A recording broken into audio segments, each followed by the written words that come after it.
So, Chuck, I read your book, Why Employees Are Always a Bad Idea, a few years ago. But for the benefit of our listeners, maybe you could just give a sort of overview of the core message of the book and what this participation age means.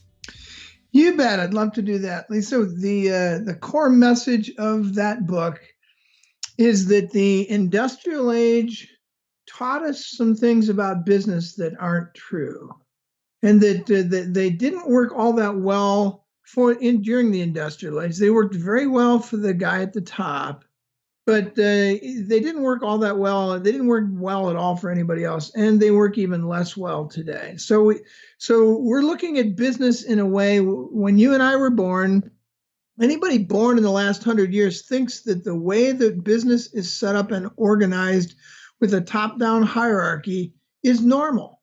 And I'm here to tell you that's not normal. That's something that was ushered in as a result of copying the feudal systems, the military, slavery, and a few other bad things, and bringing those into business in the factories.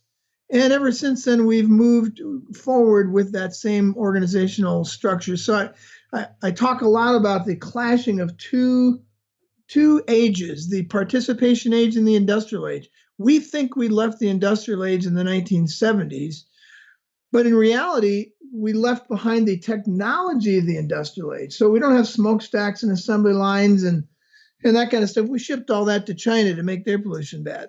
What we do have, we have digital rooms and nanotechnology and all that. So it feels like we're not in the industrial age anymore.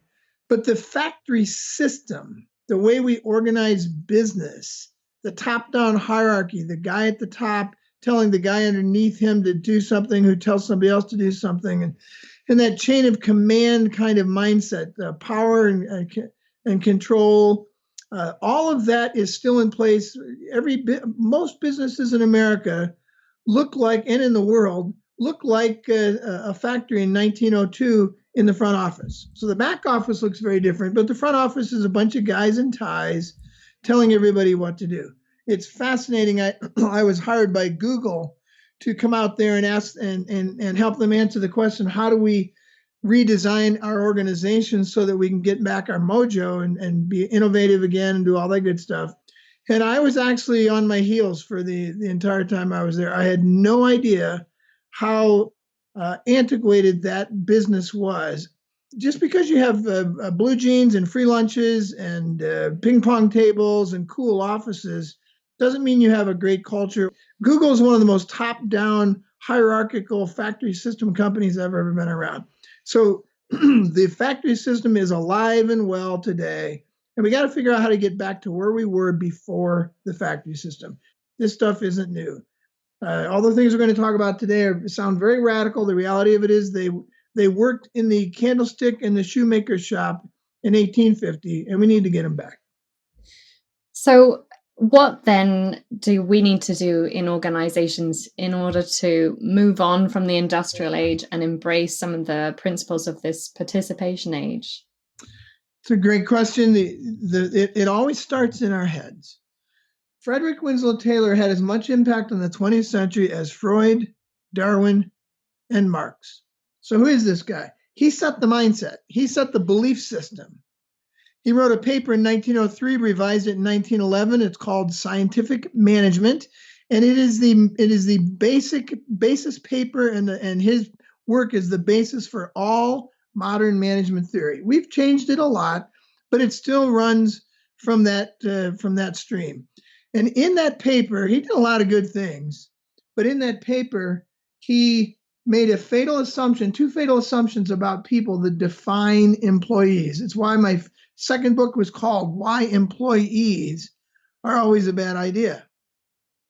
He decided that the employees were two things, and these are quotes from his paper. Number one, the average employee is so stupid they more resemble the ox than any other type, quote unquote. Secondly, the average employee will only work so hard as to not get fired. He called it soldiering. So the fundamental understanding of people in the factory was they're stupid and they're lazy. And you start with that as a core belief system for how you treat people. Well, what's the solution to that, Lisa? There's only one way to solve that. If most people are stupid and lazy, you find the very few motivated and smart ones, and you lord them over the stupid and lazy ones, and thus management was born. Management did not exist in a wholesale way, in the way that we express it in the factory systems in business before that. It was canonized in the factory system. So it comes right out of the gate as an adversarial system based on fatal assumptions that people are stupid and lazy. Can't trust them as far as you can drop kick them, and they're dumber than an ox. People want to know where that phrase came from. If you've ever heard "dumb as an ox," that's where it came from. Frederick Winslow Taylor's paper. So that's what we have to work with first, Lisa. When people say, what do we have to do to get out of this? The first thing is we have to check our belief system. And I talk to so many people who say, oh, no, I don't think people are stupid and lazy. But then I ask them about their business structure, and they have managers lording over people, and I ask them why. And they'll give me the reverse insult. Well, because these people are smarter and more motivated. Or they're more educated, they nuance it. They're more educated, they're more experienced, they're more skilled, they're more of this and more of that. And they're there to help those other people. The interesting thing in all this management-oriented business is that no one has ever done the research to find out if a manager is actually a good idea financially. When you take them away, I can show you lots of places where they've gone away and nothing bad happened. The people did well on their own in self-managed teams, but there is no definitive research that says when you add managers, they actually add value. And that's the basic assumption, that people are stupid and lazy, and so they need a manager. And if I put a manager over them, the manager will force enough more productivity that they will pay for the manager and extra profit. The manager will increase that whole thing. So that's where we got to start is, do we believe people are stupid and lazy, or do we believe they're smart and motivated? If we believe they're smart and motivated, it takes us down a whole different path. So it sounds like the main thrust of what you're saying there is like a mindset shift. But it's kind of tricky when, as you say, when you ask people or when you suggest that the assumption of management systems is that people are stupid and lazy, no one would agree. But of course, Right. As you say, when you kind of look into all those policies and processes and structures, that is what it's saying. But how do you help facilitate that shift for people if it's a blind spot, Yeah, there's a number of things you have to do. The best place to start, and the way we fail on this most, is we don't start with the data. People need data. And I think the data is powerful. I think the data is all on the side of self-managed teams and distributed decision-making. And we don't show people that data. There's so many companies out there that have been running this way with a complete void of managers, no managers in the whole place for 6-7 decades. W.L. Gore, it started in 1958, 10,000 people, $3 billion organization, not a single manager in the whole place. Nobody can hire. No one person can hire. No one person can fire. The teams decide their productivity. The teams decide their quotas and their all that stuff. It's done with human beings together working in community. And we can show that data for companies like them, and Semco, it's been doing it for 40 years now, and so many others. There's dozens, there's about 100 and some companies larger than 500 that I'm aware of, which means there's a few thousand who have been running this way for a very long time. And then there's tens of thousands of smaller ones. So there's no anomaly. They're in every industry, every system, every vocation, every size of company, age. You can't find a demographic that doesn't apply to this. So the data is overwhelming. And that's where we start with people to answer that question. Why are you still putting lipstick on that pig of the what we call the pyramid scheme of the hierarchy? That's the first place to start, is to show them the data, and then to show them the history. It's gripping and sad to show the difference between leadership and management and how they came from very different places throughout history. Leadership is something you can't actually trace where it came from because it's organic. So you can surmise that it came through. First we became aware as human beings, and then somebody had a good idea, and somebody followed that, and then you have social order that springs up, and you have democracy, which makes it even easier, and on through to technology today, things like Lyft and Airbnb. Those are things that were created through the opportunity for true leadership, where somebody had a good idea, and somebody decided to follow that good idea. That's leadership. Management comes through a whole different place, and it's very traceable. The first mention of management is Hammurabi. I think he's like 3,000 or 5,000 BC, and it's related to slavery. We have people who are lazy because there's no reason to not be if you're a slave, and so we need managers to lord over the slaves. And then we see it tracing through to serfdom in the Middle Ages, when you didn't own the person anymore, but the person was owned by the land. You still needed managers to get them to do the tilling of the land, because 80% of that tax went to the lord. And then it goes into the informal military, and then into the formal military, and it comes out of that into the factory systems and into HR today. And so there's a very traceable path between them. And the two are radically different. That's the other thing we have to help people see, is that we're not saying people don't need leadership, but leadership is organic. You look behind you and nobody's following, you're out for a walk. Maybe one of the best ways to show the difference between management and leadership is this. Britain, the United Kingdom, managed India. Gandhi led India. Which one won? And the answer is, of course, Gandhi. Gandhi didn't have the guns.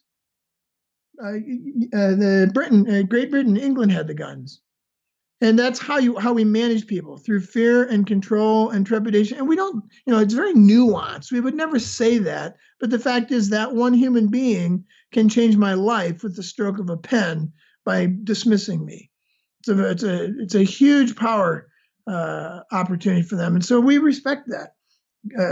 And we don't, and as a result, those people never know if we're actually following them or not, because I'm going to follow you because you have a gun pointed at me. So radical differences between those two things. That's another way to look at it.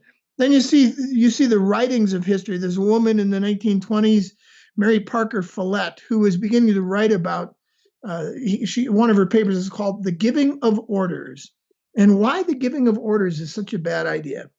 With human beings who are adults, who are smart and motivated, you don't need to do that. And then you see Douglas McGregor in 1960 wrote a book, The Human Side of Enterprise, and he postulated theory X, theory Y, playing off of Taylor's stupid and lazy thing. Theory X, people are stupid and lazy. Theory Y, people are smart and motivated.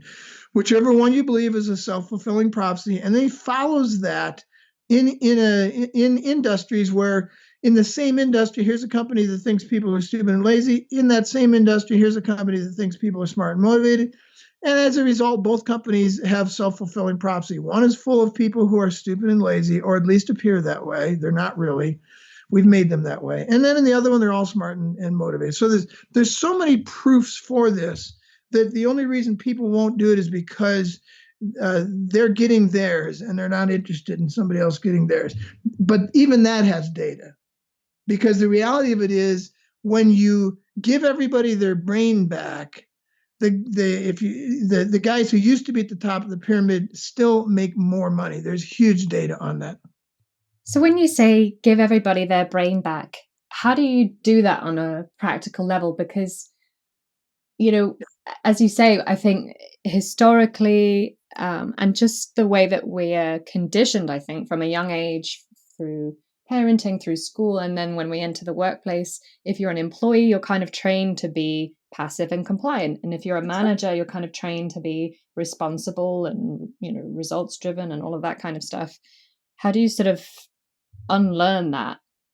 Yeah, well, it is a process, but it's also a process of understanding what humanity is. It starts with, what does it mean to be human? beyond being aware, we're aware and we know that we live and we know that we die. And so there's awareness in there. But beyond that, what makes us more human than other animal species? And the reality of it is it's creativity. Creativity is nothing more than problem solving. It's a series of decisions which lead you to a final. I've written music. My kids do art. I've studied artists, and I help run an art institute in the summers. And art is nothing more than a series of decisions. So is getting to work. So is accounting. So is welding. And it's all about being creative, having the ability to figure something out. Here's a problem. How do I get to work? How do I weld this? How do I solve these problems? How do I code this thing? And all of that is the process of creativity. And at the core of creativity is decision making. Michelangelo says he walked around the block of granite in the courtyard in Florence for a while and decided that David was in there, and all he did was chip away everything that wasn't David. And that's how David came to be. That's a series of decisions. And we think of creativity as being something very artsy, but it's anytime you get to solve a problem, you are being creative. And that is hugely satisfying and uplifts us as human beings more than any other thing, is to say, I did that. I figured out how to ride a bicycle. That's a series of decisions. Nobody else can do that for you. You have to figure out yourself. They can help you, but you still have to get on the bike and figure that out. So at the core of this whole thing, a very fundamental, extremely simple practice. How do you give people their brains back? Distributed decision-making through distributed leadership. The core is distributed decision-making. The more we push decisions to the place where they have to be carried out, the more human your workplace will be. And as a result, the more productive, the higher the revenues, the higher the profits.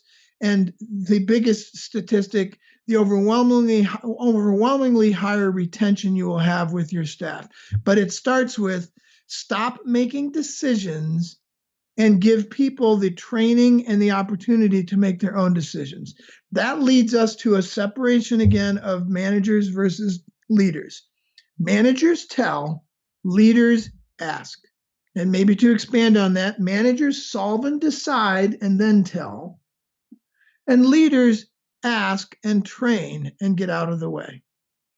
Those are very radical different approaches to businesses. You see them in business for the last 100 plus years. People who are instinctively doing the right things, even when they're called manager, they're not managing. They're training people. They're asking good questions about those people to train them.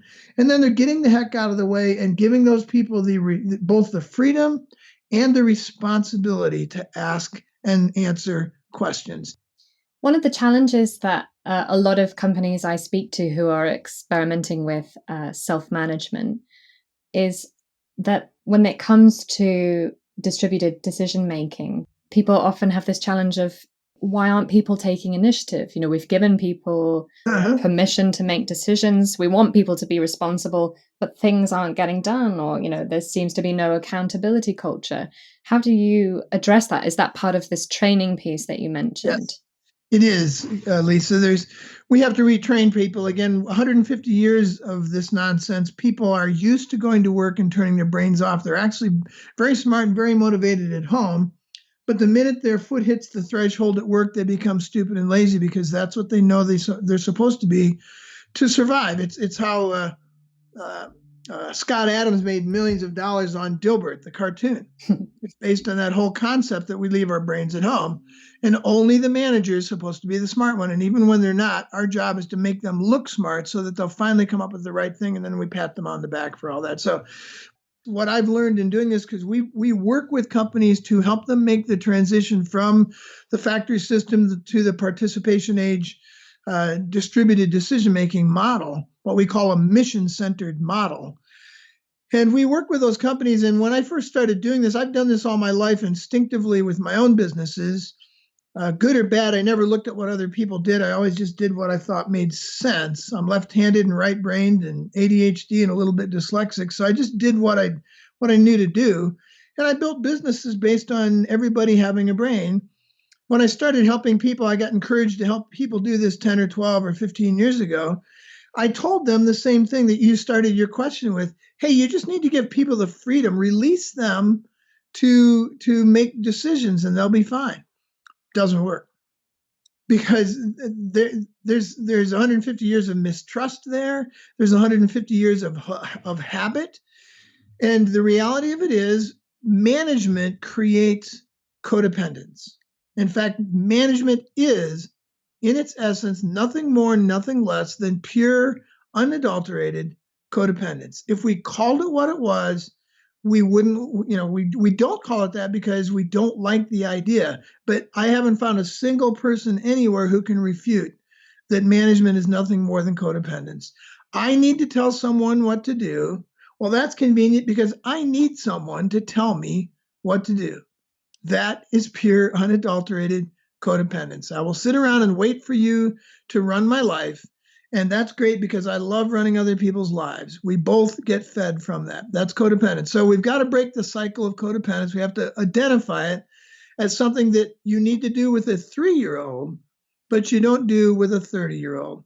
That's the beginning of the cycle. And then you switch your language to allow and require. The art of leadership, we say this all the time, and it's something I ask business leaders to memorize. The art of leadership is to know how few decisions the leader needs to make. You see this in all great distributed decision-making environments. Fewer and fewer and fewer decisions. We're constantly distributing the decision-making by training other people to make those decisions so I don't have to anymore. That said, there are a few decisions I will make, and I will make more early on in this switch than I would later on. So one of the ironies of this is that I found over the years that it takes strong leadership to make a switch from the factory system to the participation age. We think it takes abdication. Let's just get out of the way and people will rise to the occasion. No, they won't. Well, that's not true. Half will and half won't. Half are sitting there waiting for you to get out of the way, and the other half are afraid that you're getting out of the way because they don't want the responsibility. So we have to allow and require. That becomes one of the decisions we make up front. Okay, we're making this switch. We used to have this codependent parent-child relationship. It's not healthy. We're not going to do that anymore. I'm now one of many adults. You are all going to be adults. We're all going to be adults. We're all going to serve the mission. And in that context, we are all allowed and required to make decisions, not by ourselves in collaboration, but we're all going to be doing it. It is not an option. Anyone who doesn't want to get to the point where they make decisions, they will end up in somebody else's company. The rest of us will be there. And what we find when we do that, again, 20, 30, 40% of the people are chomping at the bit to make decisions. Finally, I get to be an adult at work. And then there's 10 or 20% who never will. They're going to be children at home and children at work the rest of their lives, and they're going to have to go somewhere else. But the other 50 to 60% will reluctantly do this because they don't want to lose their jobs, in the same way that they reluctantly gave up their brains because they didn't want to lose their job. So they don't like change.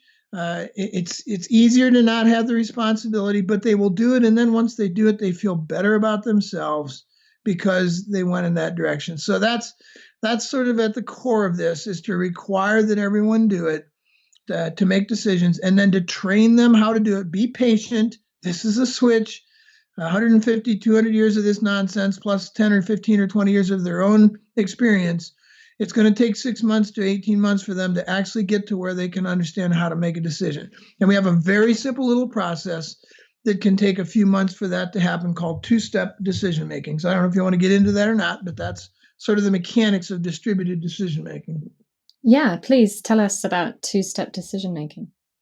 Yeah, well, it's not something I invented. I just gave it a name so that it could be clear and simple, because all of this stuff has to be utterly simple. You generally in life, you solve the complex with simplicity versus the other way around. So how do we do this? How do we distribute the decision making in a safe way? Because otherwise it sounds like chaos and anarchy. Every man for himself. I'm an adult. Don't tell me what to do. I get to make decisions on my own. That is not what we're talking about.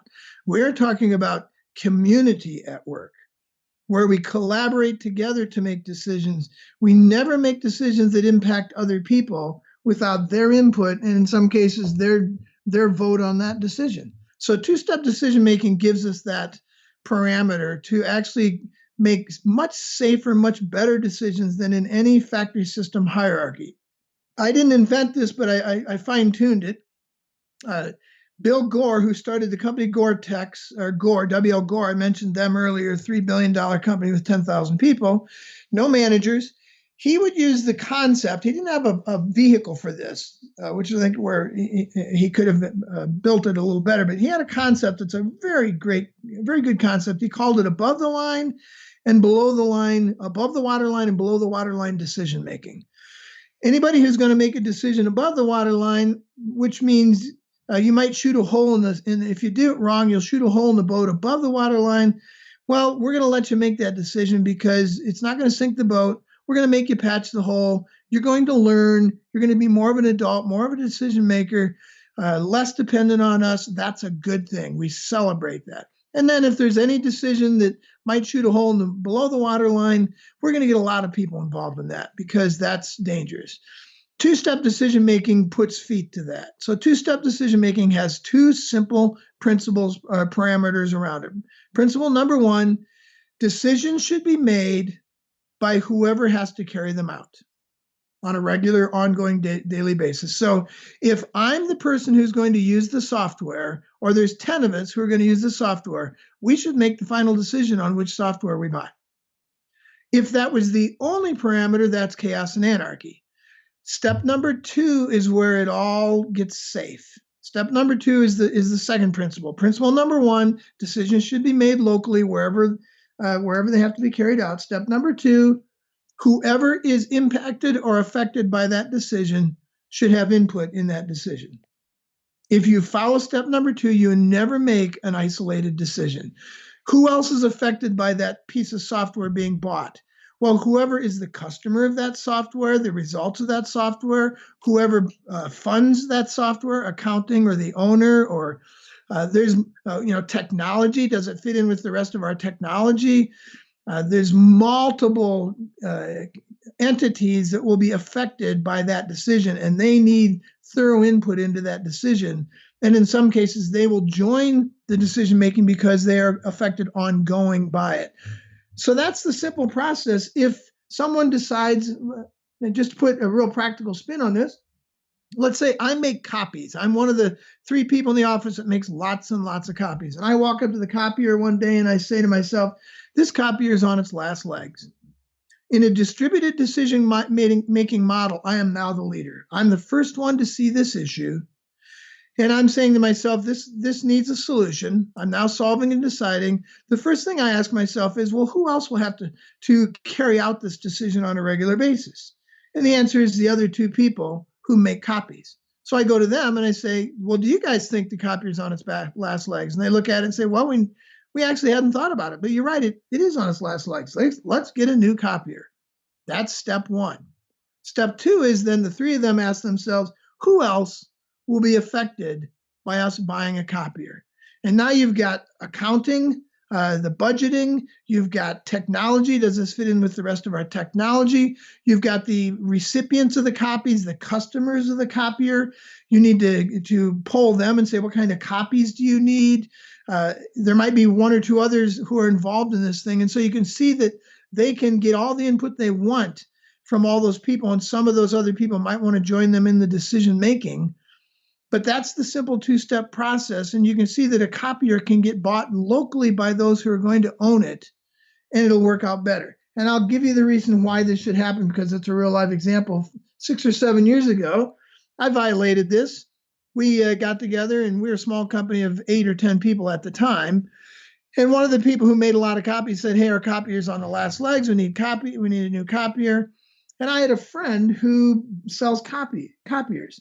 He sold me a copier for an $8,000 copier for $4,000. I brought it in, and I could see as the two people came in who make copies, they looked at that thing and said, "What in God's name is that doing here?" And then it broke. And guess what they did? "Hey, Chuck, your copier broke." And now I'm in the copier management business. Not the highest and best use of my time. That went on for about 6 months. And then I asked them, "Well, what would you have bought?" And they showed me a $1,500 copier that would have worked great. And they said, "Well, that's what we had in mind." I sold my copier at a loss for $2,000. We bought their $1,500 one. And I haven't heard about copiers or copies in the last 6 or 7 years. It's just not mine. They own the decision. They own the copier. So here's the principle: input equals ownership.